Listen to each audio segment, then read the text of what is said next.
Hello, welcome my channel skill knowledge. आज का जो मेरा टॉपिक है, जैसे कि आप हेडिंग से देख पा रहे हैं, इंसर्ट मल्टीपल रो। आज हम एक साथ कई रो को इंसर्ट करना सीखेंगे। जनरली क्या होता है, जैसे मान लीजिए मुझे यहाँ पे एक रो चाहिए, हम क्या करते थे, शॉर्टकट की से अल्ट आई आर प्रेस करते थे, इस तरीके से हमें रो मिल जाती थी।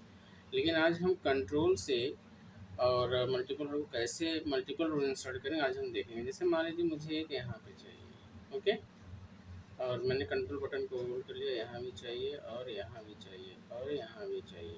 ओके, यहाँ से लगातार कर लिया। अब मैंने क्या प्रेस किया, वही की सेम, अल्ट आई आर। तो आप देखेंगे कि मुझे हर एक ब्लैंक सेल यहाँ पे रो इंसर्ट हो जा रही है। तो इस तरीके से अगर हमें मल्टीपल रो इंसर्ट करना है तो हम कर सकते हैं। एक बार आप भी इसे ट्राई करके देखें। ओके, और वीडियो अच्छी लगे तो लाइक शेयर कमेंट सब्सक्राइब करें। Thank you.